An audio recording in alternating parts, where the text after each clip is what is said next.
Bismillah ar-Rahman ar-Rahim, assalamu alaikum wa rahmatullahi ta'ala wa barakatuh. Donc, je continue sur la partie SQL Server, donc le serveur de la base de données SQL Server. Donc, SQL Server, bien sûr, il intègre donc une composante très importante, c'est le langage SQL. Donc, bien sûr, il possède une version donc évoluée du langage SQL. Il s'appelle Transact SQL. Donc, le Transact SQL, c'est une extension du langage SQL. Donc, en bref, donc le langage SQL, c'est un langage qui permet de définir une base de données, bien sûr, la structure de la base de données, donc créer les tables, et pour bien sûr interagir donc notre base de données. Par exemple, select, insert, la requête donc delete, la requête update, etc. Donc, elle permet d'interroger notre base de données. Donc, bien sûr, j'ai dit que le Transact SQL, c'est une extension du langage SQL, donc intégrée à SQL Server, d'accord? Donc, bien sûr, on va voir comment manipuler notre base de données grâce à des instructions SQL. Donc, bien sûr, elle se compose en trois parties. Donc, langage qui permet, ou l'ensemble des instructions qui permet de définir la base de données, donc comme les instructions donc create, alter et drop. Et une deuxième partie, donc un groupe d'instructions donc qui permet de manipuler la base de données, par exemple select, donc la requête select, la requête insert, la requête delete et la requête update. Et un autre groupe de requêtes qui permet aux instructions qui permet de gérer les utilisateurs comme par exemple grant ça veut dire donner, donc revoke ça veut dire supprimer ou éliminer un droit à un utilisateur et ainsi de suite. Voilà. Donc je commence pas à pas. Donc dans cette séance on va voir donc une partie donc c'est comment définir les données. Définir les données, ça veut dire créer les tables, créer les champs, spécifier le type de chaque champ et ainsi de suite. Voilà. Donc je commence, donc je lance ici donc bien sûr le SQL Manager. Donc soit je tape ici sur la barre de recherche ici donc Management Studio. Voilà. Donc voilà, j'ai dit ici donc il faut sélectionner bien sûr donc sur quel serveur vous allez travailler. Bien sûr, je travaille maintenant sur le serveur local. Donc je le signale ici par un point. Et bien sûr, c'est l'instance SQL Server, pardon, SQL Express. C'est l'instance ou le serveur de l'application donc SQL Server. D'accord? Donc je clique sur connexion. Automatiquement, il va explorer ici notre serveur. Donc il va afficher ici les bases de données. Donc bien sûr, un volet de sécurité et ainsi de suite. Voilà. Ce qui nous intéresse maintenant, donc c'est comment créer une base de données. Donc pour créer une base de données, tout simplement, je clique ici, clic droit sur base de données. Donc nouvelle base de données. Et voilà, ici, je vais mettre ici le nom de la base de données, tout simplement. Par exemple, je vais mettre ici donc Bookstore. Donc c'est une bibliothèque, par exemple. Voilà. Donc j'ai dit la dernière séance, donc la base de données est créée essentiellement de deux fichiers. Donc un fichier principal, donc il s'appelle MDF et avec l'extension MDF c'est Master Data File et un fichier journal donc qui contient toutes les transactions effectuées sur notre base de données. D'accord? Donc je clique ensuite sur OK. Donc voilà, donc automatiquement, notre base de données a été créée. Si je vais voir par exemple le fichier physique de notre base de données, donc je vais aller ici sur ordinateur, donc c'est notre partition C, donc programme, et voilà, je cherche ici donc Microsoft SQL Server. Donc voilà, Microsoft SQL Server ici. Donc voilà, et je vais aller ici sur, donc voilà, sur Data. Donc automatiquement, si je sélectionne la date d'aujourd'hui, donc voilà, donc la base de données créée maintenant, donc c'est Bookstore. Donc voilà, avec l'extension MDF, c'est le fichier principal et LDF, c'est le fichier journal. Donc c'est le fichier journal ici, d'accord? Très bien. Donc voilà, donc pour créer bien sûr une table, donc je vais utiliser, donc je peux bien sûr créer à l'aide de l'assistant, donc je clique ici, donc nouveau, donc table, mais je dois faire l'introduction bien sûr sur le langage SQL ou le Transact SQL, donc intégré à SQL Server. Pour bien sûr utiliser donc, les requêtes ou les instructions SQL.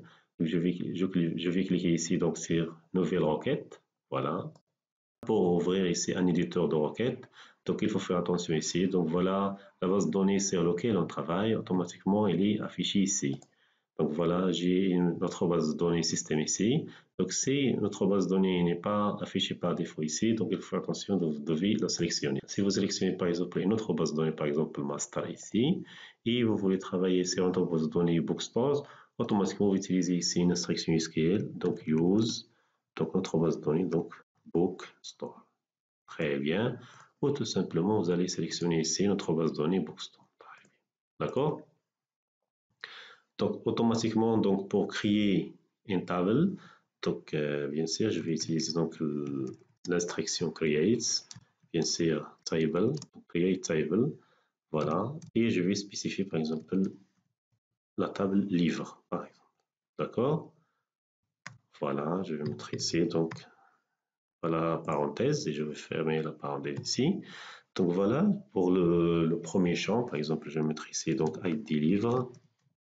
Je vais spécifier ici donc le type, par exemple integer. Et voilà, je vais mettre ici, je vais signaler que ID livre est une clé primaire. Tout simplement, je vais ajouter le mot-clé ici, donc primary key. Très bien. Donc, je sépare les champs, la définition du champ par des virgules. Donc voilà, pour le deuxième champ, je vais mettre ici donc le titre.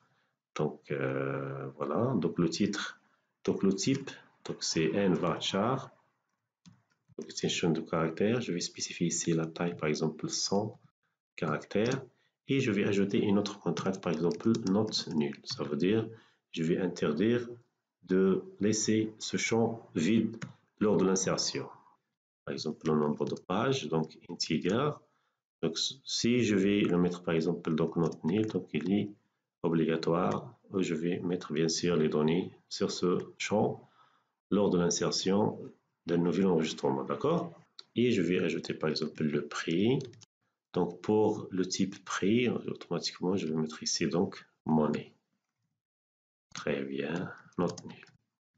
Donc tout simplement sélectionner ici la requête à exécuter et cliquer sur exécuter. Très bien. Donc vous voyez ici, donc commande réussie. Voilà, sur le volet table ici. Tout simplement, il n'est pas actualisé. Je vais cliquer sur donc actualiser.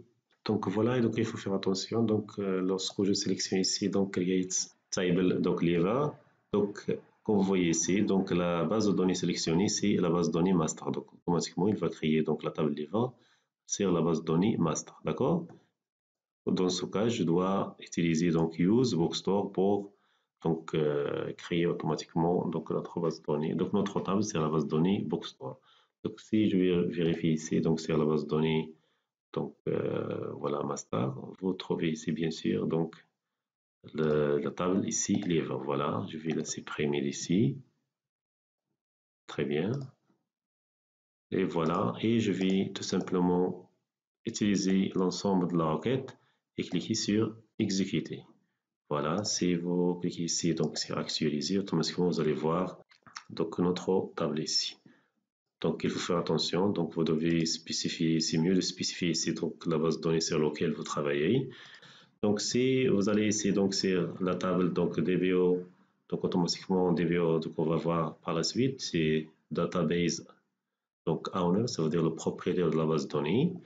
Bien sûr, donc va dans la table ici, donc livre, voilà, sur lequel vous allez trouver donc ID livre, voilà, comme il est indiqué ici, donc le titre, bien sûr, le nombre de pages, donc voilà, donc avec la spécification donc décrite ici, très bien.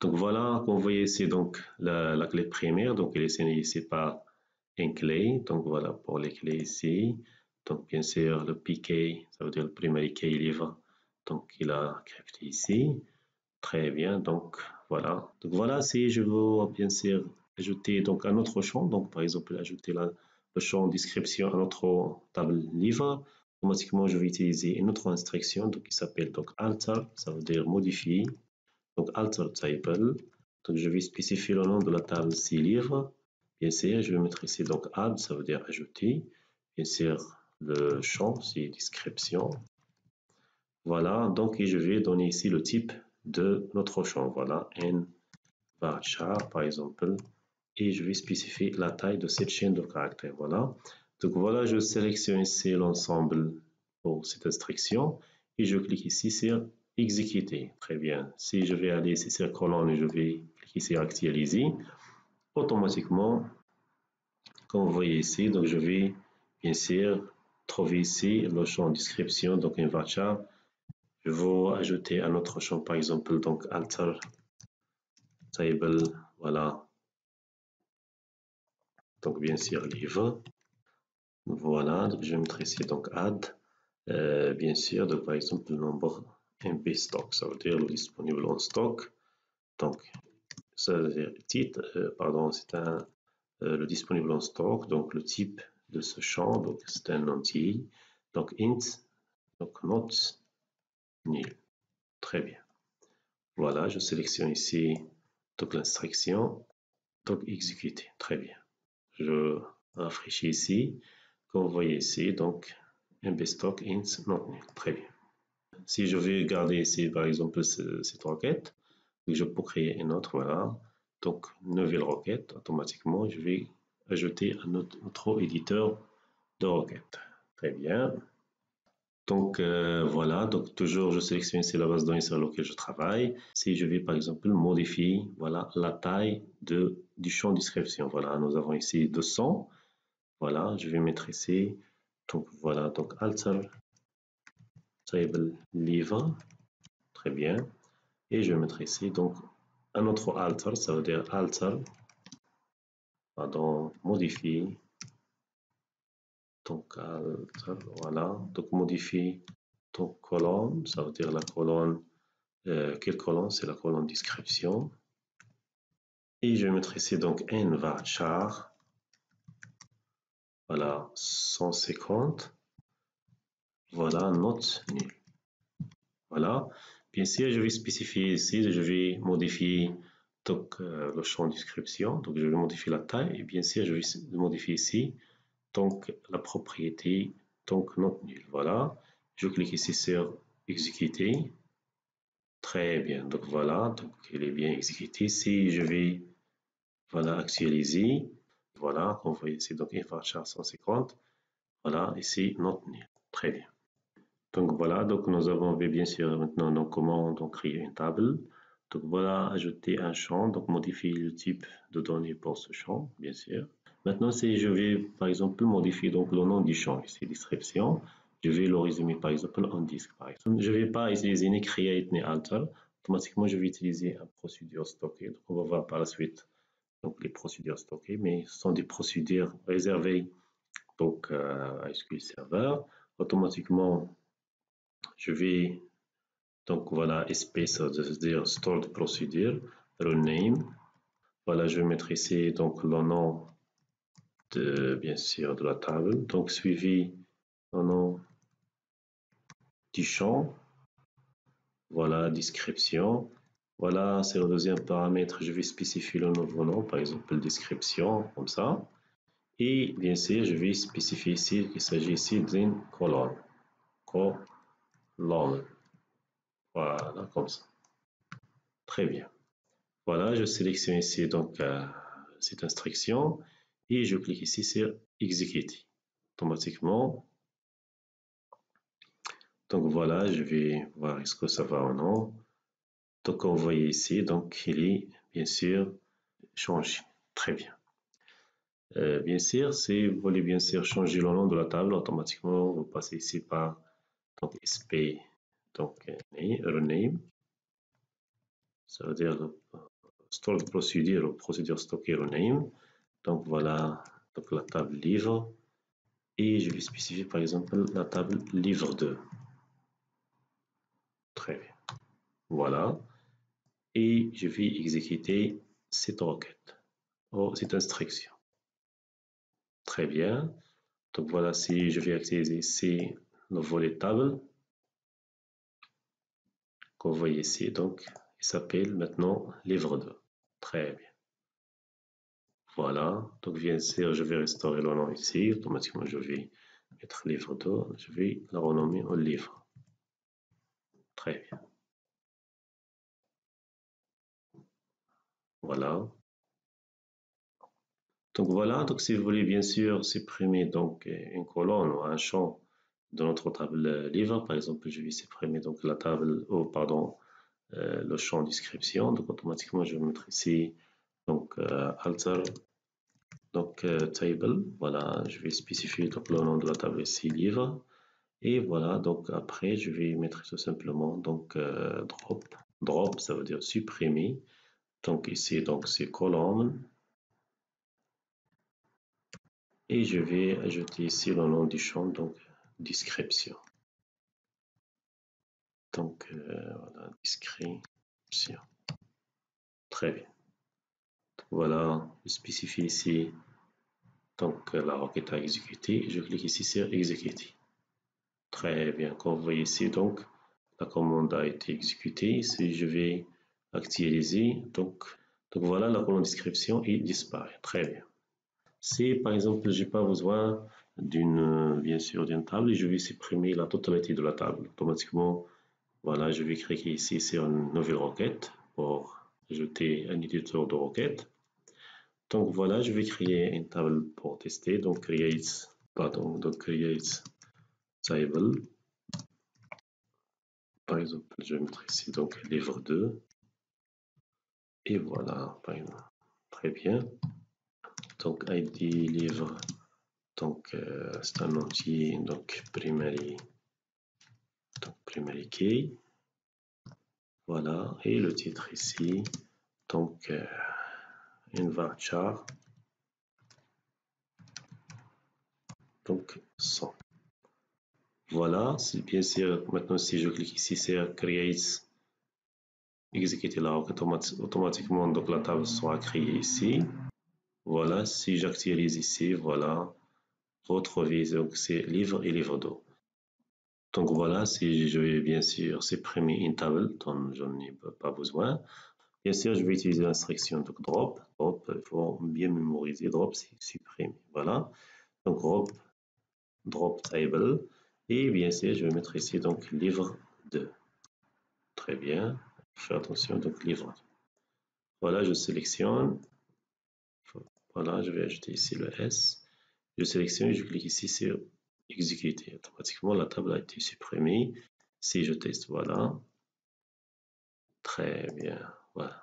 Vous voyez donc, voilà notre table. Il reste ici que notre table livre. Voilà. Donc, je m'arrête à ce niveau-là. Donc, nous avons vu bien sûr donc, comment créer une table, donc modifier les champs, ajouter les champs et supprimer les champs, bien sûr, et supprimer la table. Voilà. La vidéo prochaine, Inch'Allah, donc on va voir comment manipuler les données. Ça veut dire utiliser les inserts, ça veut dire insérer les données, bien sûr, mettre à jour ces données, donc supprimer les données. Donc, supprimer les données contenues dans une table. Voilà. Et ainsi de suite, je vais bien sûr utiliser la requête select pour rechercher des données donc, en se basant sur des critères. Voilà. Merci, à bientôt et à la prochaine séance. Voilà. Donc, bien sûr, à la fin, vous pouvez enregistrer ces requêtes. Par exemple, ici, vous cliquez sur donc, enregistrer. Automatiquement, il vous donne ici donc, un fichier avec l'extension SQL. Voilà, par exemple.